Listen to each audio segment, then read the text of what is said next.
और अगर राज कपूर की अभिनय क्षमता को आपको देखना है कि क्या रेंज थी, कि एक आदमी जो ग्रेट शोमैन था इस बॉलीवुड का और आज भी है, उनके टक्कर में कोई नहीं आया।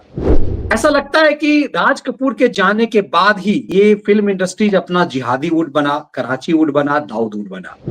जब तक राज कपूर रहे तब तक के जिहादी वुड, कराची वुड, भारत द्रोही वुड, ये बॉलीवुड इतना गंदा भी नहीं था जब तक राज कपूर थे।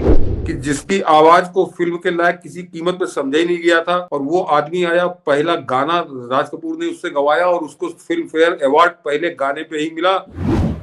फिर आज एक बहुत रोचक तथ्य देखने को मिली। आज प्रधानमंत्री निवास में राज कपूर की परिवार को देखा गया। 100वीं वर्षगांठ उनका होना है और भारतीय सिने जगत में राज कपूर की क्या भूमिका है ये देश जानता है। लेकिन इंटरेस्टिंग, मुझे चूंकि आज बहुत सारे व्यूअर्स ने मुझे आग्रह किया कि इस विषय को जरूर उठाइएगा, राज कपूर वाले विषय को। मैंने जब 10 मिनट के इस वीडियो को देखा तो मैं सचमुच भावुक हो गया। पहले थोड़ा सा इसे देख लेते हैं, जो आज पूरी फैमिली, कपूर फैमिली थी और प्रधानमंत्री की। राज कपूर साहब ने दुनिया में भारत के सॉफ्ट पावर की ताकत को एस्टैब्लिश कर दिया।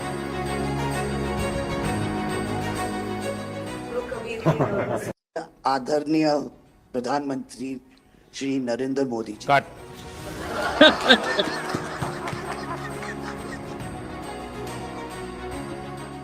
पिछले हफ्ते जो हमारी व्हाट्सएप फैमिली ग्रुप है, हमें एक हफ्ते से सिर्फ ये डिसाइड करें कि हम कैसे आपको कहेंगे प्राइम मिनिस्टर जी, प्रधानमंत्री जी। रीमा बुआ मेरे को रोज फोन करके पूछ रही है क्या मैं ये बोल सकती हूँ, क्या मैं ये वो बोल सकती हूँ। मैं भी आपका परिवार का हूँ भाई, आपको जो मर्जी पड़े वो बोलिए। बहुत अच्छा रट के आदरणीय प्रधानमंत्री श्री नरेंद्र मोदी जी। कट।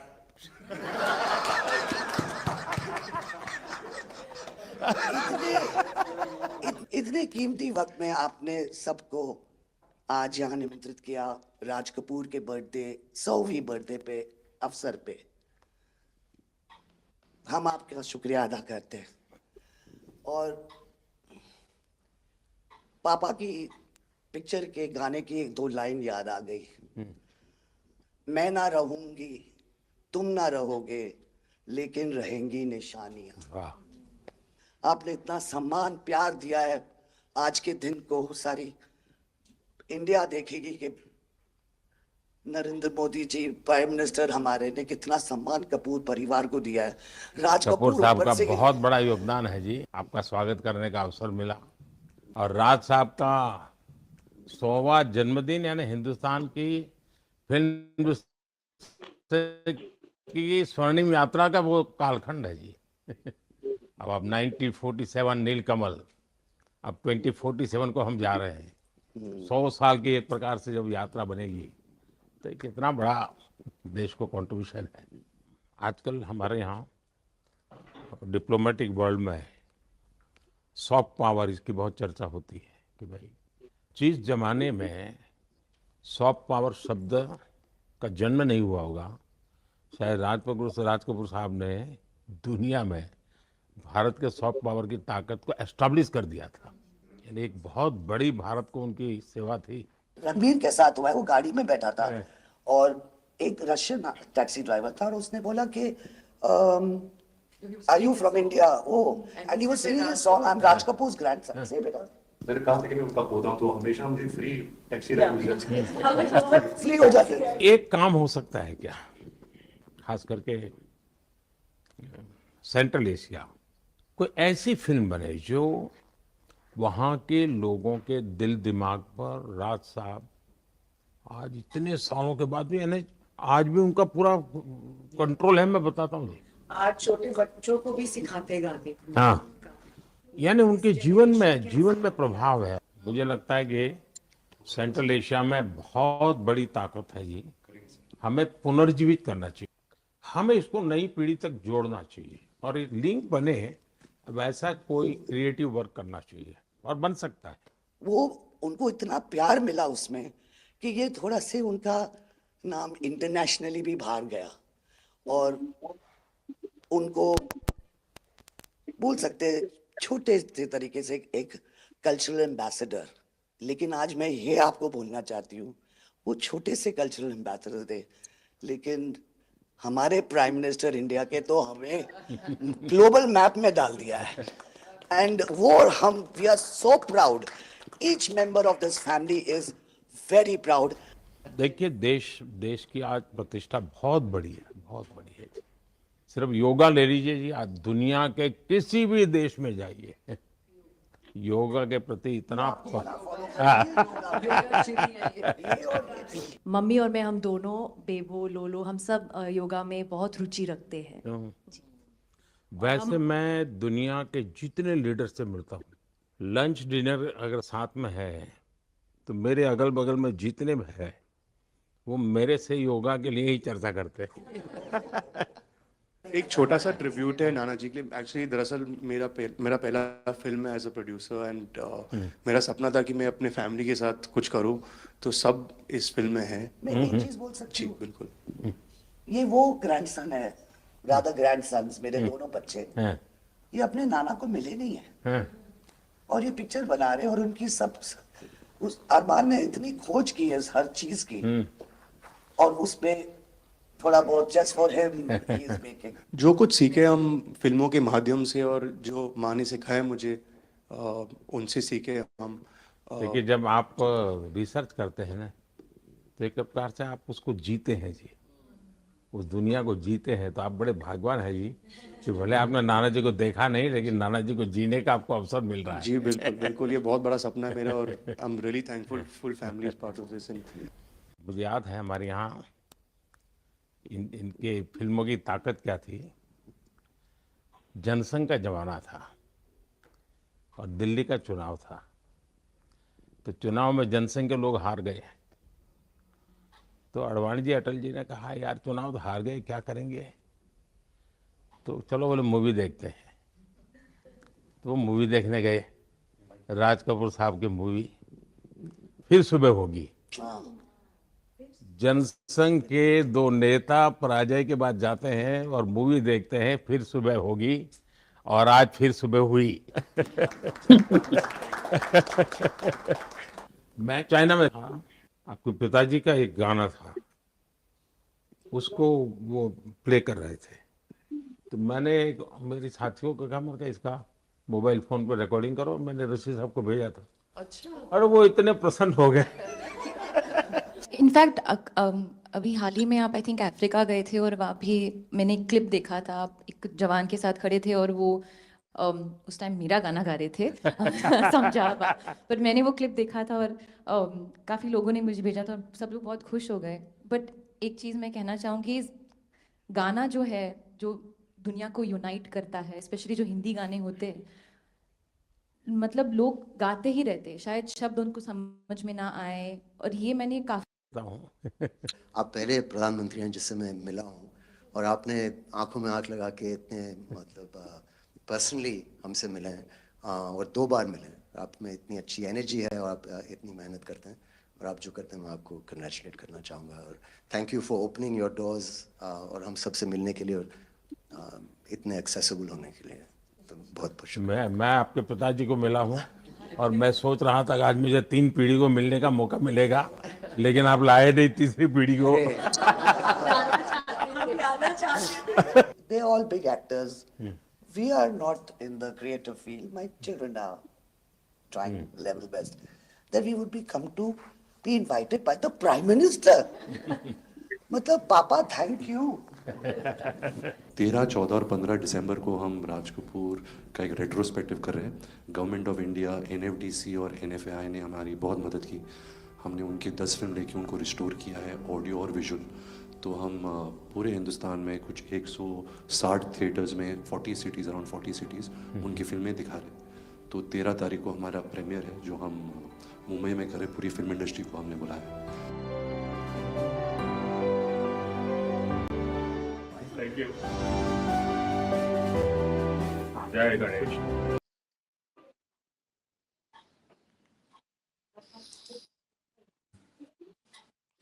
मनीष जी मेरा वो ट्वीट दिखा दीजिए जो मैंने इसके साथ लिखा है, वो उसके बाद फिर हम लोग बात करते हैं। सचमुच इस वीडियो ने बहुत भावुक किया है जी, आप खुद से पढ़िए। यहाँ की आया नहीं मनीष जी, आया नहीं। अच्छा अच्छा, वो आया नहीं। हाँ, मैं सचमुच ये आप खुद भी लगता है बहुत भावुक, आज पहली बार देख रहा हूँ कि आप जो है शब्द जो है तलाश रहे हैं, और जी अभी आपको दिखेगा। कि फिल्मी दुनिया के सर्वकालिक ग्रेट शोमैन राज कपूर तब भी और आज भी, जब बॉलीवुड हॉलीवुड बन गई है, उन जैसा ना कोई था ना कोई होगा।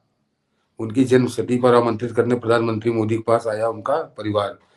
कि राज कपूर अपने आप में किंवदंती जिसे कहना चाहिए। वो जो प्रधानमंत्री मोदी ने कहा कि 100 साल का जो कालखंड है उसमें वो आदमी छाया रहेगा, उसके उसके जैसा कोई नहीं आया।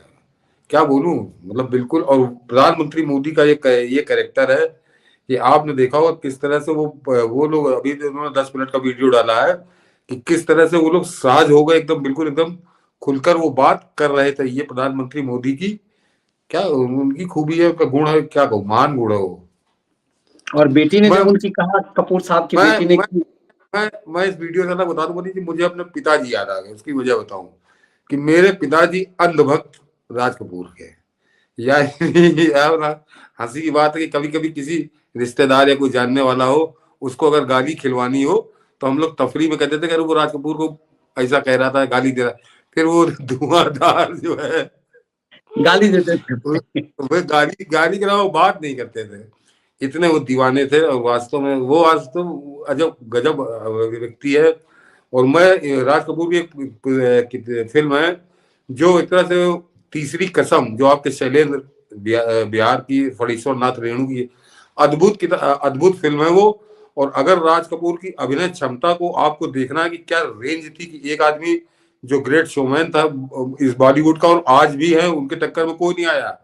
और क्या वो देहाती का जो रोल किया है 3 घंटे का राज कपूर ने, तो अद्भुत काम है। तो वास्तव में वो बात नहीं। और सबसे खास बात कि एक और मैं राज कपूर की खूबी आपको बता दूं कि जिस समय लता मंगेशकर से ज्यादा तो मनी जी संगीत का ज्ञान किसी को नहीं होगा।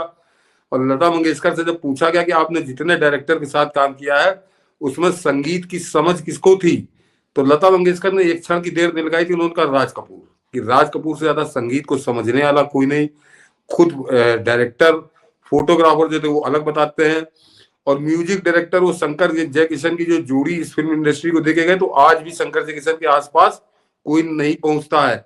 यानी दर्शक इसको समझ लें कि शंकर जयकिशन के असिस्टेंट थे कल्याण जी आनंद जी, और कल्याण जी आनंद जी के असिस्टेंट थे लक्ष्मीकांत प्यारेलाल। तो शंकर जयकिशन जैसा पेड़ वो लगा के गए। और एक किस्सा अगर मनीष जी समय हो तो बता दूं कि क्या परख थी उस आदमी की निगाह की।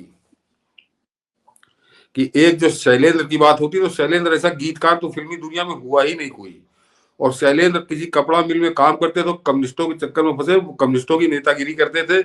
ये अपने पिताजी के यहाँ कहीं स्टूडियो में असिस्ट किया करते थे उनको। ये फिल्म बनाने जा रहे थे आग, और बिल्कुल उसी जहाँ इनके पिताजी का दफ्तर था सामने एक मुशायरा हो रहा था, उसमें शैलेंद्र अपनी कविता पढ़ रहे थे। राज कपूर ने खड़े होकर सुनी और उनको पसंद आई। वो इनके पास गए, शैलेंद्र के पास, और उनको ऑफर किया कि मेरी फिल्म बना रहा हूँ, उसमें गाना लिख दीजिए। और वो कम्युनिस्ट वाले हुए, जो कम्युनिस्टों का चरित्र होता है, उन्होंने बड़ी बुरी तरह से कि मैं कहाँ फिल्मों में लिखूंगा। लेकिन राज कपूर, मैंने कहा निगाह और उस आदमी का जरा कैरेक्टर समझिए। कि राज कपूर ने अपने जेब से कार्ड निकाला, कहा अच्छा इस कार्ड को रख लीजिए, कभी जरूरत हो तो मुझको याद करिएगा। चले आए। और उसके साल 1.5 साल बाद शैलेंद्र की पत्नी बीमार पड़ी और शैलेंद्र को पैसे की जरूरत पड़ी, तो कौन देता जब आप कहीं नौकरी कर रहे हैं। और उस दौर में वो जब उनको वो कार्ड याद आया तो वो कार्ड लेकर राज कपूर के घर पहुंच गए।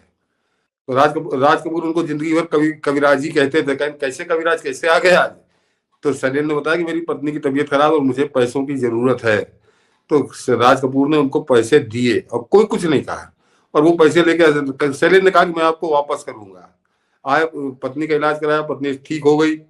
और करीब 1-2 साल बाद जब वो पैसे का इकट्ठा हुए, ज्यादा पैसे लाए थे तो इकट्ठा करके वापस करने गए। तो जब वो पहुंचे तो राज कपूर ने कहा कि कविराज तुमसे पैसे तो नहीं लूंगा, अब मेरा एक काम करो, अगर कर्जा उतारना है तो मेरी फिल्म का गाना लिख दो। तो बरसात पिक्चर वो बना रहे थे, बरसात में एक गाना लिखा शैलेंद्र ने, और वो गाना आज भी अमर है मनीष जी। बिल्कुल। कि वो, और वो टाइटल सॉन्ग लिखवाया था कि बरसात में हमसे मिले तुम, तुमसे मिले हम सजन, बरसात में ताक दिनातिन। तो वो बरसात का गाना आज भी अमर है। तो ये पहचान थी उस आदमी को। फिर शैलेंद्र उनके साथ हमेशा रहे।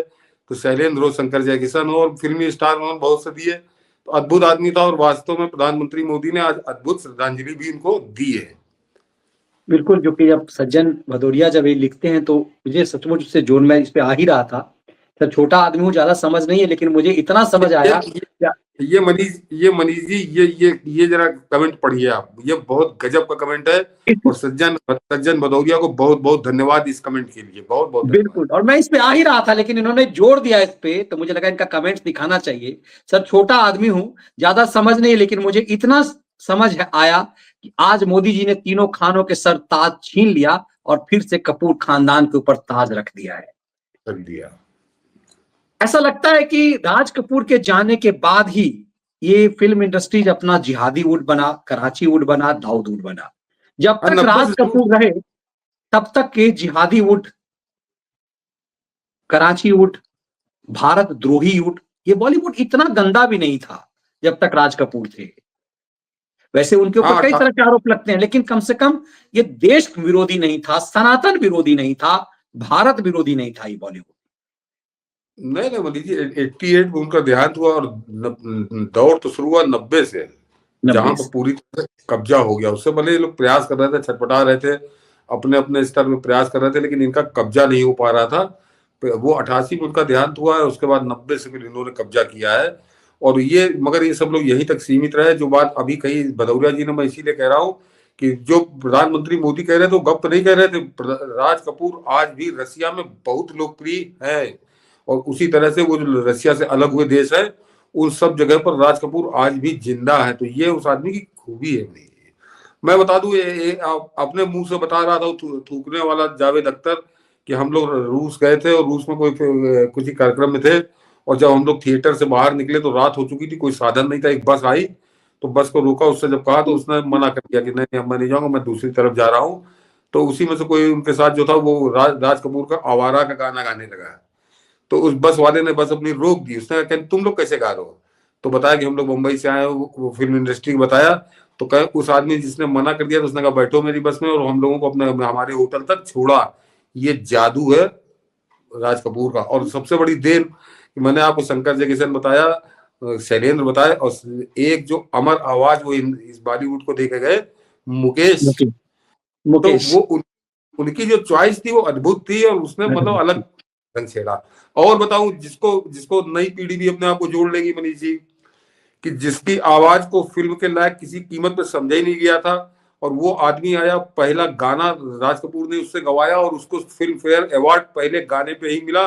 और बाद में फिर देवी माँ का बहुत बड़ा भक्त वो निकला, नाम था नरेंद्र चंचल। नरेंद्र चंचल को मंदिर में सुन लिया था राज कपूर ने, और बॉबी ऐसी फिल्म में पहला गाने का मौका दिया। तो उस आदमी के पास जो पारकी निगाह थी वो किसी के पास थी ही नहीं, आज भी नहीं है, न पहले कभी थी। मुझे हर फिल्म में ऐसा लगता है कि कहीं ना कहीं संदेश, और खास करके जब मेरा नाम जोकर है, मुझे लगता है कि मैंने फिल्में तो कम देखी है, लेकिन कितनी बार मेरा नाम जोकर देखा, जब भी टेलीविजन पर आया रुक नहीं पाया। आज भी मन करता है कि समय निकाल कर एक बार फिर से उसे देखा जाए। हर फिल्म में उनका एक बड़ा मैसेज होता था।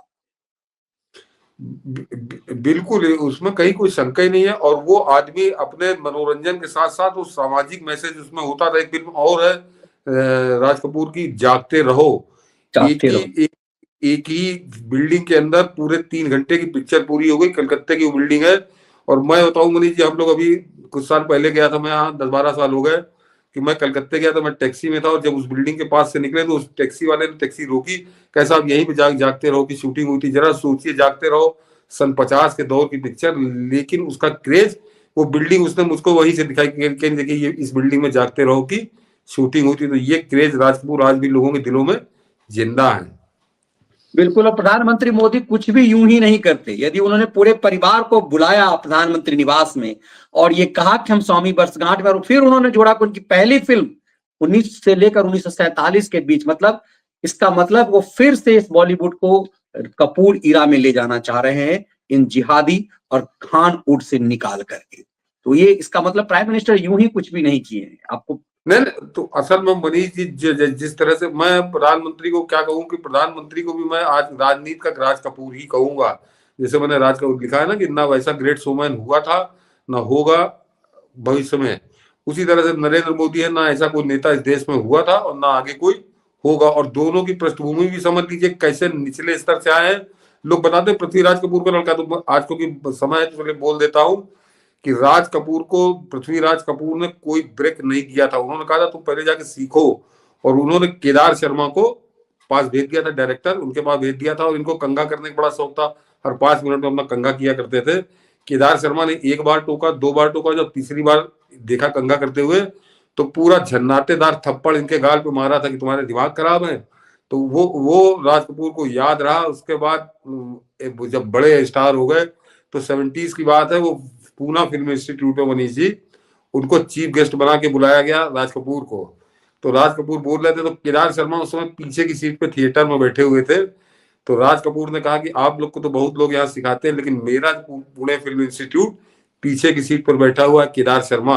और फिर उन्होंने पूरा किस्सा सुनाया था। तो इस तरह से वो आदमी ग्रेट शोमैन। और सबसे खास बात, उन्होंने अपने मुंह से कभी कहा ही नहीं कि मैं ग्रेट शोमैन हूँ। वो अपने आप स्वतः जनित हुआ, अपने आप लोग उनको ग्रेट शोमैन ऑफ इंडिया कहने लगे। और मैं 2-1 लोग नाम बताता हूँ, खासकर एक सुभाष घई, उन्होंने बड़ा प्रयास किया, बड़ा PR लगाई कि उनको भी ग्रेट शोमैन ऑफ इंडिया कहा जाए, लेकिन वो कब आए कब चले गए पता नहीं है। लेकिन राज कपूर आज भी जिंदा है, और ये प्रधानमंत्री मोदी की बातचीत से आपकी समझ में आया होगा। समझ में आ गया। और तो प्रधानमंत्री मोदी फर्जी काम नहीं करते, ये भी मनीष जी समझ लीजिए। प्रधानमंत्री मोदी कोई फर्जी काम नहीं करते, जहां दिल से जुड़ा होता। तो वो आज बिल्कुल साफ नजर आ रहा था कि वास्तव में उनके भी दिल के करीब हैं राज कपूर। बिल्कुल। और उसमें भी जो कुछ ऐसे जो कहते हैं ना कि जिहादी वोट का शिकार हुए इस परिवार के लोग भी, मुझे लगता है आज उनके लिए भी टर्निंग पॉइंट रहा होगा। हाँ बिल्कुल, नहीं वो तो बिल्कुल बिल्कुल सामने नजर आ रहा था, उनकी बातों से नजर आ रहा था। नजर आ रहा था, जो कह रहा था कि मैं पहली बार किसी प्राइम मिनिस्टर से मिला, आंखों में आंख मिला करके बात कर पाया।